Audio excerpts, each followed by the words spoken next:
Now we turn to Kenya, the first leg of Chinese Foreign Minister Wang Yi's five-nation African tour. He says China and Kenya have pledged to further deepen bilateral ties and practical cooperation. In an interview with CCTV News in Kenya, Wang Yi spoke about what he aims to achieve during the visit. There's a fine tradition in China's diplomacy in the past 20 or more years. Every year, in his first trip abroad, the foreign minister visits Africa.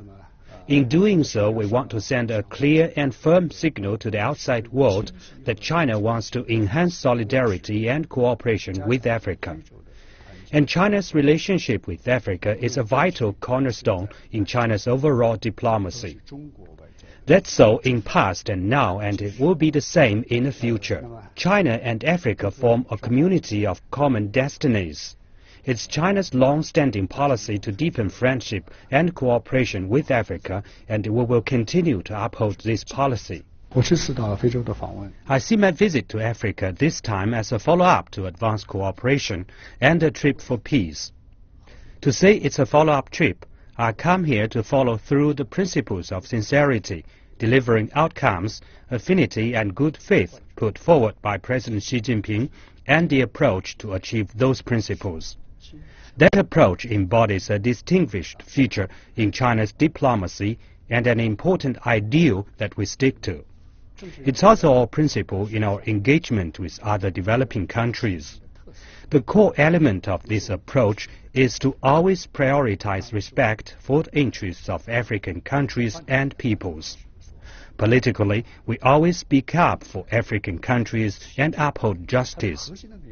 Economically, we help African countries to enhance development to achieve prosperity. In China's exchanges and cooperation with Africa, we want to see mutual benefit and win-win results.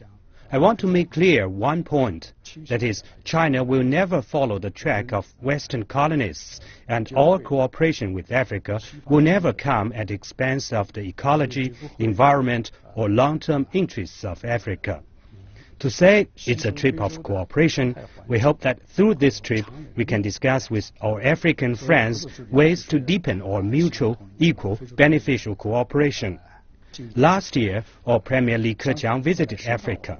He and African leaders agreed that our two sides will explore cooperation in 6 areas, and we will go to 3 major networks. His initiatives have been well received among African countries.